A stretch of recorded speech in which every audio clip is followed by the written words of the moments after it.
sore teman-teman semua, baik yang hadir di sini maupun di online. Gimana kabarnya hari ini? Sehat semua? Apakah semua sudah BAB hari ini?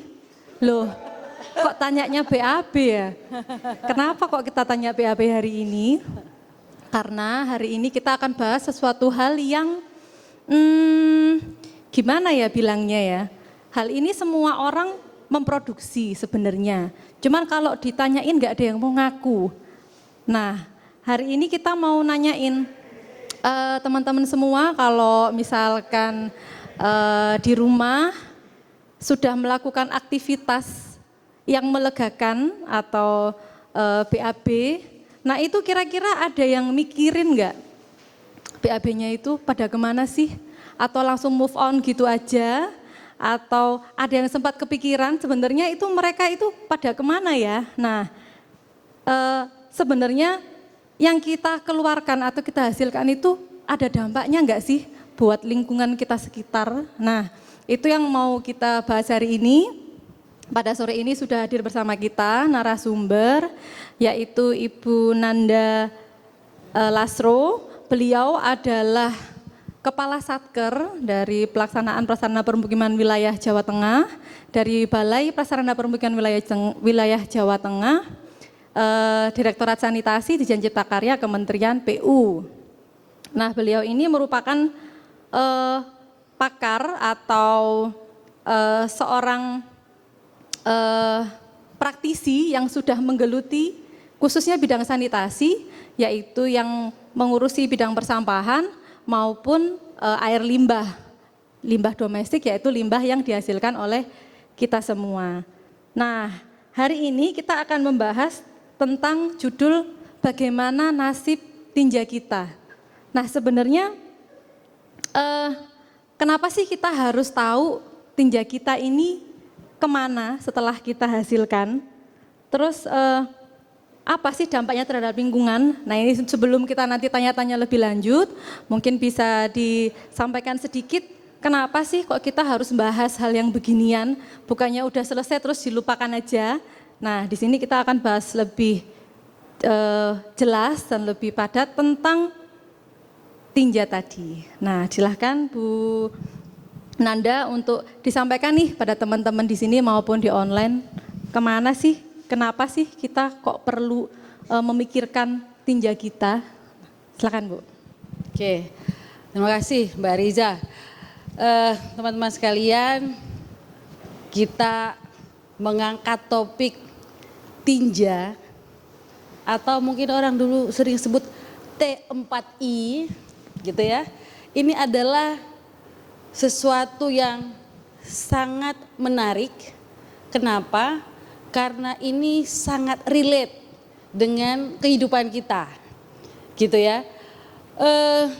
Setiap manusia yang normal tentunya akan memproduksi tinja. Ini mohon maaf nih ya kalau saya vulgar gitu, karena tinja itu sebenarnya bahasa Indonesia yang baku gitu ya. Dan ini ada aturannya juga yang menjelaskan apa itu tinja. Nah, tinja ini sendiri diproduksi oleh manusia. Kalau mau lebih detail lagi, sudah ada penelitian di Indonesia yang menyatakan setiap hari orang Indonesia menghasilkan rata-rata 500 gram tinja. Kalau nggak percaya coba hitung sendiri ya tinjanya masing-masing. Nah, gitu. Ada yang pernah nimbang nggak ini kira-kira? Coba sekali-sekali sebelum ke belakang pagi timbang dulu, setelah keluar timbang lagi. Berapa sih sebenarnya yang dikeluarkan gitu ya? Berarti rata-rata 500 gram. Ya rata-rata 500 gram untuk orang Indonesia. Nah kalau yang paling berat itu orang Kenya. Sekitar 600 gram karena memang mereka makanan karbonya itu cukup banyak gitu ya. Jadi kalau kita rata-ratanya orang Indonesia itu sekitar 500 gram. Nah kemudian coba bayangkan masing-masing hitung setiap hari berapa yang dihasilkan dalam setahun. Kemudian tinja tadi tidak diapa-apain.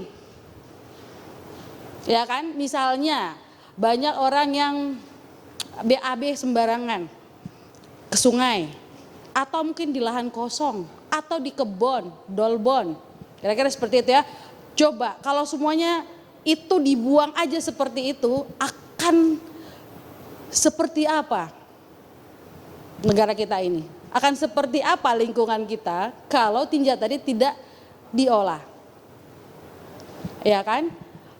Nah tadi Mbak Riza sudah menyampaikan, ini kenapa penting? Kenapa kita harus tahu nasibnya gitu? Atau jangan-jangan ada juga di antara kita yang nggak tahu ini dikemanain sih sebenarnya tinjaku ini gitu ya.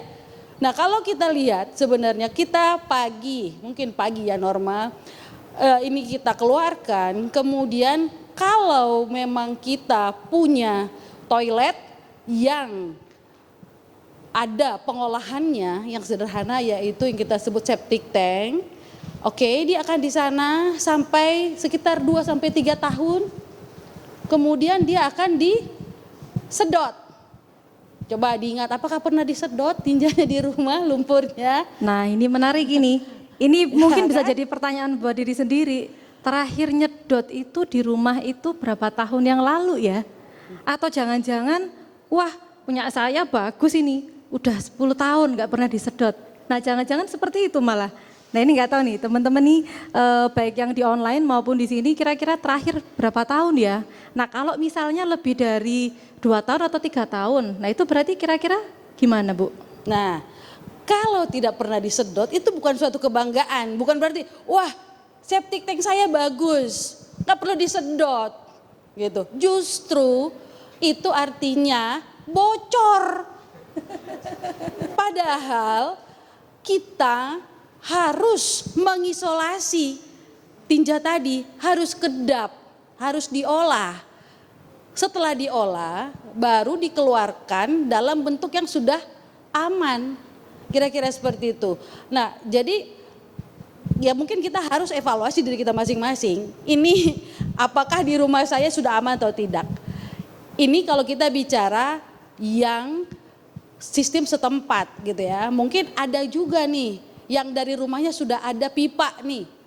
Ya, dari rumahnya sudah ada pipa untuk mengalirkan tinja atau dari toiletnya ya, ada dialirkan ke pengolahan. Mungkin ada juga yang seperti itu.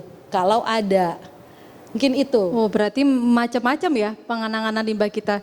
Ini masih menarik kepada tadi tentang penyedotan.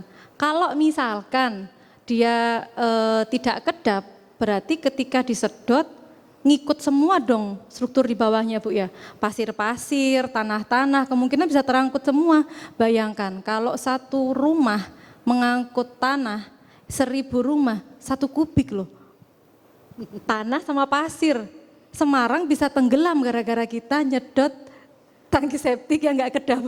Wah, Iya. agak lebay ya memang. Tapi itu kalau kita bicarakan secara ekstrim seperti itu. Iya. Berarti selain tangki septik atau yang bisa kita sebut septic tank, ada juga yang dia masuk ke pipa-pipa ya Bu ya?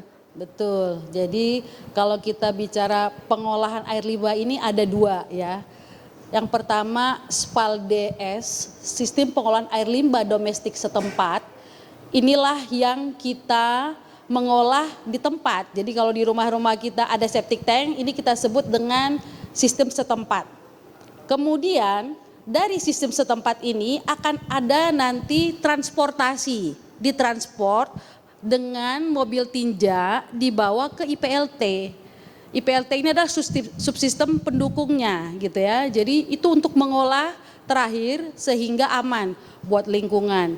Ini yang pertama tadi SPAL-DS. Kemudian yang kedua adalah SPAL-DT, sistem pengolahan air limbah domestik terpusat, di mana nanti dari toilet kita akan dialirkan pipa, ada pengumpul gitu ya, retikulasi, kemudian jaringan pipa induk masuk dibawa ke instalasi pengolahan air limbah terpusat. Gitu. Nanti di IPAL terpusat inilah diolah sampai memenuhi baku mutu lingkungan dan efluennya bisa dibuang ke air permukaan ataupun badan air yang memang sudah bisa menerima gitu ya, karena baku mutunya tadi sudah memenuhi. Kira-kira gitu, Mbak Wah Risa. berarti ada banyak istilah baru nih. ada Spal D, Spal DS, ada Spal DT, ada IPLT, ada IPAL. Nah ini kita refresh lagi. Jadi Spal DS itu ada pengolahan setempat ya Bu ya. Betul, di mana si tinja yang kita hasilkan langsung ditampung di dalam septic tank dan nantinya dibawa ke IPLT. IPLT itu adalah tempat pengolahan lumpur tinja. lumpur tinja. Jadi IPLT adalah tempat pengolahan lumpur tinja. Lumpurnya yang diolah, tinjanya udah jadi lumpur. Nah teman-teman tahu nggak, tinja yang sudah di septic tank lebih dari 2 tahun, itu warnanya apa? Ada yang tahu nggak? Atau ada yang pernah lihat? Ya benar, warnanya hitam. Dan dia sangat halus sekali. Sangat lembut, dia seperti, dia sludge ya. Dia warnanya hitam dan tidak berbau. Jadi baunya berbeda. Jadi jangan salah, yang bau itu adalah limbah yang fresh yang baru kita keluarin. Tapi kalau yang sudah mengendap, itu baunya beda, agak ada asam-asamnya. Karena dia sudah menghasilkan gas. Nah itu yang diolah di IPLT, benar ya Bu ya? Betul, itu masuknya berarti sistem setempat. Sedangkan ada lagi berarti yang dia ditampung, dialirkan melalui pipa-pipa, terus dikumpulin jadi satu. Betul, nanti dibawa ke IPAL terpusat. Gitu ya, baik itu mungkin ada skala kawasan ataupun skala kota. Kira-kira seperti itu. Nah kira-kira kita taunya gimana ya Bu?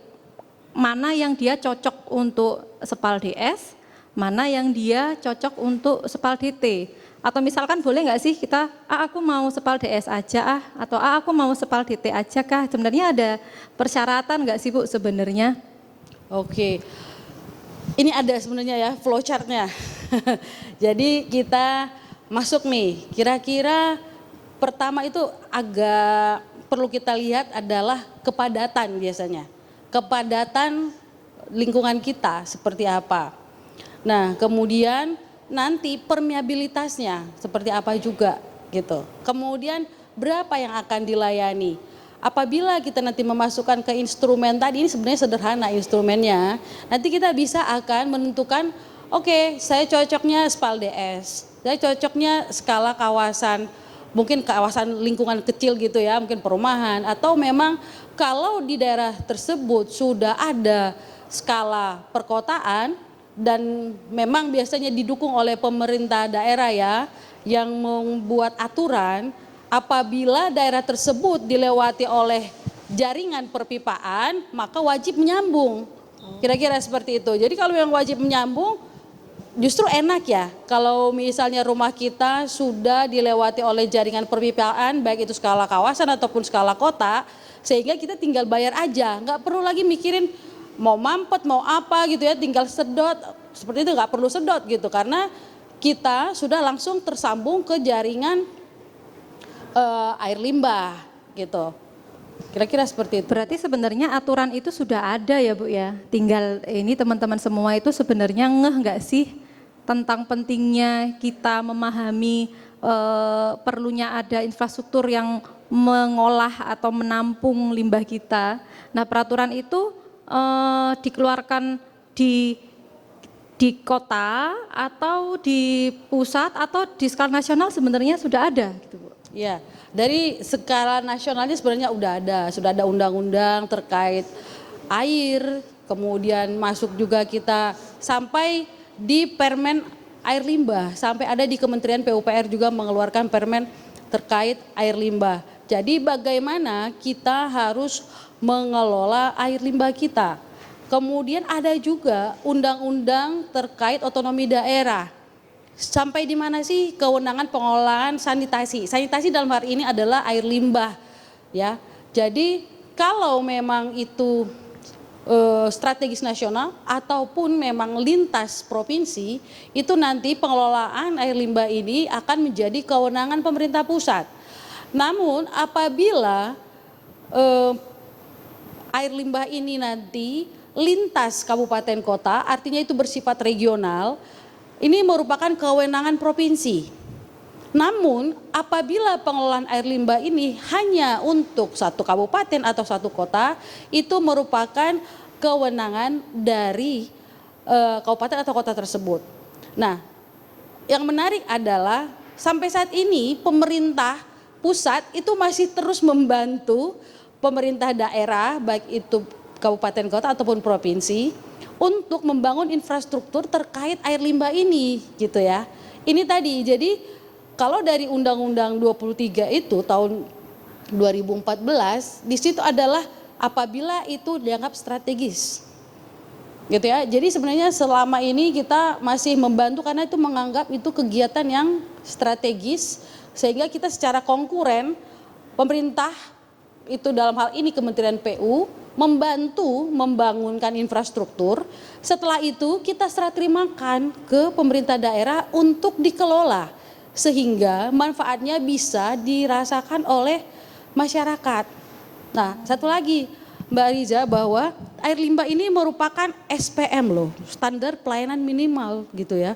Jadi ini biasanya tiap tahun harus dilaporkan oleh masing-masing kabupaten kota. Seperti apa standar pelayanan minimal yang sudah mereka lakukan untuk masyarakatnya. Kira-kira seperti itu. Oke, berarti dulu pernah ada istilah 100-100, di mana pelayanan air minum atau air bersih harusnya sudah 100, kemudian untuk kumuhnya dia 0, ya. kemudian untuk air limbahnya atau sanitasi 100. Dia sudah 100. Itu kayaknya sudah lama tidak tergaung lagi ya. Nah, kira-kira sebenarnya sampai dengan sekarang itu yang sudah terlayani itu berapa sih se-Indonesia? Kita sebenarnya masih kurang banyak nggak sih untuk penanganan ini gitu? Kalau berdasarkan data terakhir ya, itu tahun 2000 berapa ya? 13 kalau nggak salah ya. 2013-2015-an. Nah, sekitar 83%. 83% berarti masih lumayan banyak ya, Itu Ibu, yang belum? Yang layak dan termasuk yang aman. Amannya itu masih belum tercapai ya, amannya masih sekitar 11%.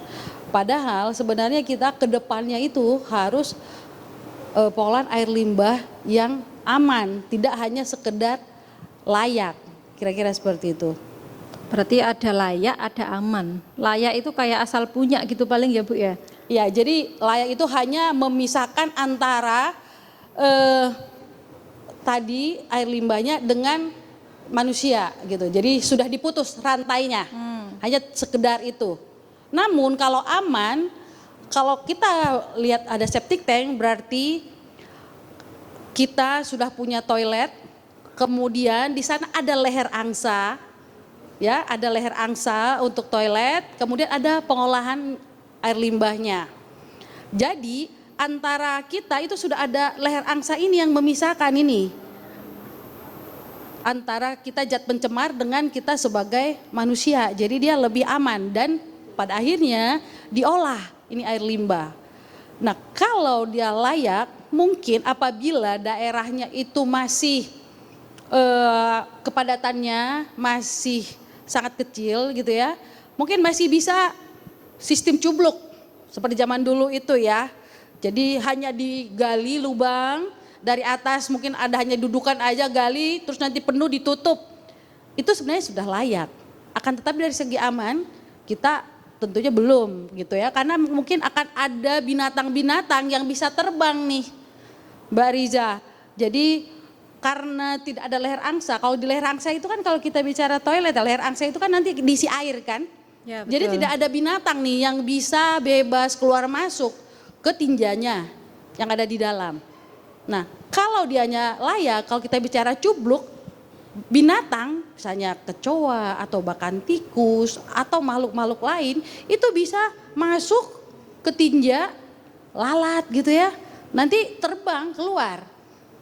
Karena dia tidak ada barriernya yang mencegah dia keluar masuk sehingga dia bisa terbang ke makanan kita, ke lingkungan kita, mungkin ke badan kita dan lain sebagainya, sehingga akan mengakibatkan penyakit yang kita sebut waterborne disease. Ya kan, kalau misalnya nanti lalat atau apa itu masuk ke makanan kita, kan mengakibatkan diare dan lain sebagainya, penyakit kulit. Ya, kira-kira akan seperti itu. Berarti cukup berbahaya juga atau berdampak untuk kesehatan ya Bu ya kalau kita tidak mengelola tinja kita dengan baik. Karena tadi disampaikan itu menjadi salah satu penyebab adanya waterborne disease, baik itu dari lalat atau mungkin kalau terhadap kualitas air kalau kita biarkan saja tidak terolah itu kira-kira ada nggak sih mungkin zat-zat dari atau bakteri yang kita hasilkan yang bisa mengganggu atau berpengaruh terhadap kualitas air yang kita gunakan untuk sehari-hari gitu Bu? Oke, ya jadi pengolahan ya limbah dari yang domestik ini ya, tinja ini, kalau kita tidak olah nantinya tentu akan masuk ke sungai. Sejauh ini sungai-sungai kita 70% sudah tercemar oleh air limbah domestik. 70%. 70%. Artinya banyak orang yang mungkin merasa di rumah, saya sudah punya toilet kok. Tapi sebenarnya ada toiletnya yang langsung dibuang ke sungai atau ke saluran drainase. Itu sebenarnya sama dengan buang air besar secara sembarangan. Ya, walaupun kita merasa kami kan sudah punya toilet di rumah gitu. Tapi kalau itu tidak diolah itu sama dengan BABS. Nah, kemudian kalau limbah tinja ini masuk ke sungai, tentunya dia akan memberikan pencemaran. Gitu ya. Pencemaran ini tentunya akan membahayakan. Terlihat dari jumlah E. coli. E. coli ini indikator ya, indikator bahwa air kita ini sudah tercemari air limbah domestik atau tinja dan berarti sudah mengandung patogen. Patogen inilah yang mengakibatkan penyakit. Yaitu tadi kolera, diare, penyakit kulit, gatal-gatal dan lain sebagainya. Gitu ya. Nah, apabila dia sudah tercemar, tentunya akan mengakibatkan penyakit untuk kita akan berakibat ke sisi ekonomi. Pertama ya, kita akan perlu uang untuk berobat apabila sudah berpenyakit nih, berobat. Pada saat berobat, artinya kita tidak bekerja. Ini sudah mengeluarkan duit, terus tidak bekerja, tidak menghasilkan duit gitu ya. Artinya udah 2 kali nih, udah 2 kali ruginya gitu apabila kita sakit. Kemudian dari segi air minumnya juga semakin tercemar air limbah itu yang biasanya ya air baku, air minum itu biasanya kan dari air permukaan, dari sungai. Nah semakin tercemar akan semakin mahal biaya pengolahannya. Jadi dari segi ekonomi memang pengolahan tinja ini cukup signifikan gitu ya, cukup signifikan. Dari penelitian dari WHO, apabila kita menginvestasikan $1 untuk air limbah, ternyata kita menghemat sekitar $5,5 untuk biaya dari secara ekonomi gitu, untuk pengobatan dan ya pokoknya dari ekonominya, kira-kira seperti itu. Cuman jadi biasanya kan orang kurang mengerti ya Bu ya, artinya itu biaya yang jarang dihitung karena biaya kesehatan itu sebenarnya mahal loh. Itu cuman kebanyakan kita semua nih, saya juga kadang-kadang enggak sadar ya bahwa ternyata dampak dari kita membuang limbah sembarangan itu sebenarnya merugikan dari banyak sisi, bukan hanya kesehatan tapi ekonomi juga terdampak dan lain juga terdampak begitu Bu ya. Betul. Mungkin karena kita merasa ikhlas gitu ya. Coba bayangkan kalau kita misalnya BAB. Oke, yang penting kita udah di toilet, terserah deh. Itu mau jadi apa? Gitu. Ikhlas aja gitu kan. Beda dengan kalau kita air minum gitu. Kalau air minum kan maunya datang ke rumah kita berharap ini sampai dalam keadaan yang bagus nih. sesuai kualitasnya ini gitu kan. Kalau misalnya ada kadang kan dari ledeng juga gitu PDAM kadang misalnya ada kadang kotor-kotor wah udah langsung rame nih gitu bisa masuk ke Instagram. Tapi kalau misalnya BAB ada nggak yang laporin bahwa ih aku BAB tapi tidak ada pengolahannya misalnya, itu kan justru memalukan mungkin buat dia gitu ya. Akan tetapi sebenarnya ini bisa menjadi masukan dari masyarakat terhadap pemerintahnya gitu ya, baik itu desa ataupun mungkin ke pemerintah kota, kalau masih ada musrembang dan lain sebagainya, akan adanya kebutuhan terhadap pengolahan air limbah ini. Mungkin apabila kita aware dengan keadaan sekitar kita ataupun mungkin kita ingin tahu ya, kepo gitu ya, pergi ke puskesmas, coba cek deh berapa sih penyakit diare tahun ke tahun meningkat apa enggak, terus penyakit gatal meningkat apa enggak, kolera dan lain sebagainya, kira-kira seperti itu. Jadi kita akan bisa melihat kualitas hidup kita terkait penyakit air ini ya, waterborne disease ini bisa gampang sebenarnya. Kalau kita pengen tahu, pergi aja ke puskesmas ataupun ke tempat klinik-klinik terdekat gitu. Apa sih penyakit yang paling sering timbul di sana gitu. Dan kalau saat ini ya pemerintah kalau menurut saya ya cukup aware sebenarnya. Ada banyak program-program sebenarnya ya. Kalau kita mau, kalau kita peduli, kita juga bisa minta ke pemerintah untuk dilayani. Ya mungkin tidak semuanya pada saat yang sama, akan tetapi kan dengan adanya kesadaran dari masyarakat, kemudian dari pemerintah juga ada program, kemudian ada pendanaan, mungkin suatu saat nanti 100 itu nanti bisa tercapai, Mbak Riza. Amin, amin, amin. Kita tunggu sehingga kita bisa meningkatkan kualitas hidup kita, tentunya menjadi lebih baik. Nah, berarti kalau masyarakat sudah aware, sebenarnya program-program itu sudah banyak ya Bu. Dan sebenarnya masyarakat atau pemerintah kota maupun dari skala yang pemerintah terendah saat ini adalah dari skala desa, sebenarnya mereka sudah bisa mengajukan apabila mungkin di daerahnya belum ada pengolahan air limbah, betul begitu ya Bu ya? Betul. Nah tinggal nanti dari masing-masing stakeholder atau para pihak itu tahu jalurnya kemana dan apa yang diinginkan. Nah tadi sudah disampaikan sebenarnya program-programnya banyak, ada yang skala setempat maupun skala terpusat, dan itu pun juga ada yang skala desa, skala kota, itu juga ada ya Bu ya? Betul. Ya, jadi kalau kita bicara di Jawa Tengah ini ya, kami dari saat ini di BPPW, Balai Prasarana Pemukiman Wilayah Jawa Tengah. Kita baru bagian dari Cipta Karya, UPT-nya. Ya. Salah satu tugas kita adalah menangani air limbah. Kegiatan-kegiatan kita terkait air limbah ini ada Sanimas gitu, sanitasi berbasis masyarakat. Di sini melibatkan masyarakat sebagai pemeran utama sejak perencanaan, pelaksanaan pembangunan, kemudian operasi dan pemeliharaan, mereka yang berperan serta di sana.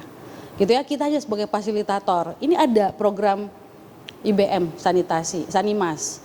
Kemudian ada juga di LPK ya, kita lihat sebenarnya kalau coba pergi ke pesantren-pesantren, ini anak-anak banyak sekali yang penyakit gatal. Coba perhatikan, bintik-bintik tuh semua tuh badan-badannya nih. Dan ternyata setelah kita cek toiletnya itu sangat tidak layak gitu.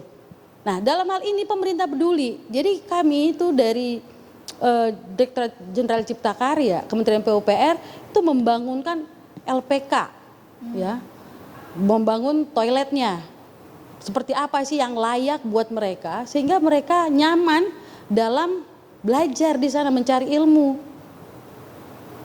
Kemudian Impres saat ini untuk percepatan tadi akses tadi di tahun ini kita membangun Impres air limbah. Kemudian ada air minum, ada air limbah. Kita sebutnya Impres Amal. Namun saat ini kita bicara Impres air limbah ya untuk penanganan tinja tadi. Ada 4 kabupaten. Ya, kita ada di Pekalongan, ada Karanganyar, Wonogiri dan juga Cilacap. kita bangunkan ini adalah Spal DS. Kita membangun khususnya harus ada septic tank di sana. Agar benar-benar diolah tinja ini sehingga tidak mencemari lingkungan. Karena kita tidak tahu juga sebenarnya daerah-daerah permukiman kita tingkat kepadatannya seperti apa, kemudian permeabilitasnya. Coba mungkin adik-adik juga tuh para pemirsa ini gitu bisa cek apabila kita punya septic tank sendiri, mungkin jarak antara sumur dengan septic tank itu kalau kita lihat ini sekitar 15 meter gitu ya. Oke, aman di kita. Tapi tetangga kita seperti apa? Iya kan? Iya, kalau septic tank kita kedap juga. Kalau tidak kedap, berarti kita sudah sebenarnya udah mentransfer nih zat pencemar dari rumah kita ke sebelah. Kira-kira seperti itu. Kemudian oleh karena itu untuk daerah-daerah padat sebenarnya kita perlu yang jaringan perpipaan, Mbak Riza. Untuk daerah-daerah padat perkotaan kita membuat jaringan perpipaan sehingga pengolahannya tidak di daerah padat ini. Kita bawa ke daerah yang lebih aman, biasanya yang lebih rendah, karena kita untuk jaringan air limbah ini harus gravitasi gitu ya, harus gravitasi. Kita bawa ke satu tempat yang mungkin di daerah itu juga untuk diolah di sana, diolah, kemudian nanti lumpur tinjanya ya harus disedot, dibawa ke IPLT. Namun efluen air olahannya ini sudah aman untuk dibawa ke lingkungan. Itu untuk skala kawasan lingkungan permukiman mungkin ya 50 atau sampai 100 KK kira-kira gitu ya. Namun kalau kita untuk Semarang, Iya, coba. Semarang ini kan luas ya Bu ya. Terus Semarang kemudian luas. penduduknya juga di beberapa lokasi itu sangat padat.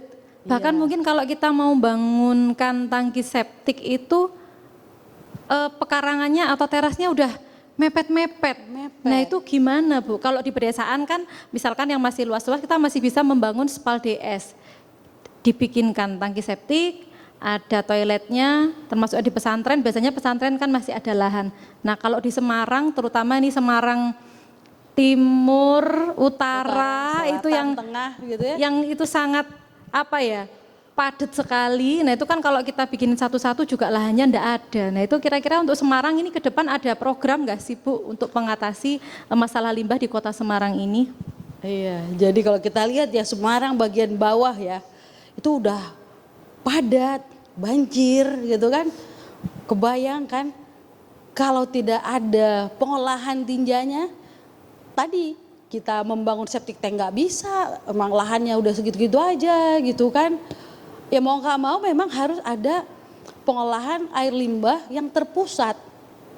Dan hal ini tentu yang harus skala perkotaan. Karena kalau kita bilang skala kawasan permukiman, ya permukimannya juga memang sangat padat, udah sangat susah dicari lahan di sana untuk membuat ipal-ipal yang komunal. Nah, oleh karena itu sebenarnya pemerintah pusat dan juga pemerintah kota ya, kota Semarang sudah memikirkan.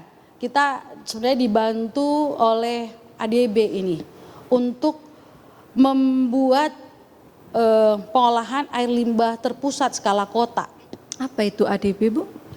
ADB ini adalah Asian Development Bank yang memberikan pendanaan sebenarnya. Dia nantinya akan ada pinjaman ke pemerintah kita, jadi bukan kota nih yang akan membayar tapi negara gitu ya. Di mana dana pinjaman ini akan dibuat untuk membangun sistem pengolahan air limbah domestik terpusat skala perkotaan di kota Semarang. Jadi nanti di Semarang ini akan ada jaringan perpipaan yang cukup besar ya, dari Semarang Utara ya, utara ada tengah, kemudian sampai ke daerah Genuk, ada ipalnya di daerah Banjardowo. Nah, dari rumah-rumah di daerah layanan ini nantinya akan dibangun sistem perpipaan mulai dari retikulasi, kemudian pipa induk sampai ke IPAL. Nah, untuk sambungan rumahnya, untuk awalnya nanti akan ada pilot projectnya dari program ini, namanya CWS ya, City Inclusive Sanitation Semarang. Di Semarang. Jadi ini programnya akan besar, akan membuat suasana menjadi cukup crowded gitu ya nantinya pada saat kita membangun pipa-pipa ini. Ini mungkin kita sekalian menginformasikan lah ke pendengar bahwa mungkin tahun depan ini kita akan melakukan pembangunan pipa air limbah yang masif di Kota Semarang untuk jaringan air limbah domestik yang akan diarahkan ke Banjardowo. Jadi mudah-mudahan masyarakat mendukung ya. Kalau saya sih prinsipnya tidak ada kenyamanan kalau tidak ada pengorbanan. Kita akan semakin nyaman apabila dari rumah kita sudah ada jaringan air limbah dibawa ke satu instalasi pengolahan. Namun karena kota kita sudah terlanjur dibangun gitu ya, jalan-jalan sudah terlanjur ada semuanya, sehingga kita mungkin nanti akan ada pembongkaran, mungkin ada pengalihan lalu lintas gitu ya, mungkin ada kepadatan dan lain sebagainya, macet di mana-mana mungkin di daerah tertentu gitu ya pada saat kita melakukan pelaksanaan. Namun itu kita akan usahakan waktunya tidak lama gitu, kita usahakan cepat dengan teknologi yang ya cukup mutakhir nantinya ya tentunya. Kita harapkan selesai di tahun 2029 gitu. Jadi mungkin agak lama sih pembangunannya, tapi kebayang ya kita jalan-jalan yang sudah ada ini kita harus bangun pipa di bawahnya. Kebanyakan nanti kita akan membangun bukan dari atas tapi dari bawah, sistem jacking ini untuk menghindari kemacetan dan juga untuk memberikan ya lebih nyaman lah, walaupun pasti terganggu, namun setidaknya lebih nyaman kepada pengguna jalan dan masyarakat yang terkena dampak pembangunan tersebut. Oke, baik, sebenarnya pemerintah ini sudah mikirin dari lama nih untuk penanganan limbah khususnya di Kota Semarang ini seperti apa sih, karena skala setempat sudah ada, kemudian skala desa sudah ada, nah ini tinggal yang skala kota nih, karena Semarang ini padat, ternyata pemerintah itu sudah memikirkan dari jauh-jauh hari ya Bu, sehingga tahun depan insya Allah akan mulai dilaksanakan pembangunannya. Betul. Menggunakan dana dari EDB, karena perlu teman-teman ketahui dana untuk pengolahan limbah itu tidak murah sebenarnya. Walaupun kita buangnya enteng-enteng aja ya, tapi ngolahnya itu ternyata tidak murah loh. Nah itu juga jadi salah satu informasi berarti buat teman-teman di sini maupun teman-teman di rumah, untuk di daerah Semarang, khususnya Semarang Tengah, Utara, dan Timur, itu ada berita bagus bahwa tahun depan akan ada suatu penanganan skala kota untuk penanganan air limbah setempat atau Sepal DT melalui jaringan-jaringan perpipaan. Nah, terima kasih Bu Nanda, memang ini sebenarnya masih banyak kalau kita mau kalau kita mau bahas lagi, sebenarnya masih banyak yang ingin kita ketahui. Ternyata dari tinja aja itu bisa kemana-mana yang kita bisa bahas. Namun karena kita di sini juga ada terbatas waktu, mungkin kita simpulkan saja bahwa ternyata kita tuh nggak boleh tenang-tenang aja. Kita harus mulai mikir kemana tinja kita. Dan tinja kita ini sudah terolah atau belum sih? Jangan sampai kita menjadi salah satu orang yang menyumbang limbah, atau jangan sampai kita menjadi salah satu korban untuk menikmati limbah dari orang lain.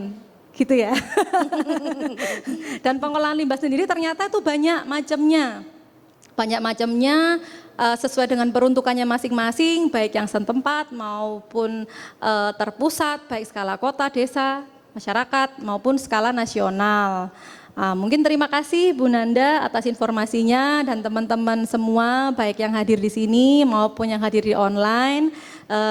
Mungkin kita cukupkan diskusi kita pada sesi ini. Kalau masih tertarik nanti kapan-kapan kita diskusi lagi membahas tentang tinja lagi. Masih banyak ini episode yang bisa dibahas ya Bu ya. Betul. Mungkin sekian apa informasi dari kami. Saya sebagai host di sini mohon maaf jika ada kekurangan. Kita akhiri, selamat sore. Selamat sore semuanya.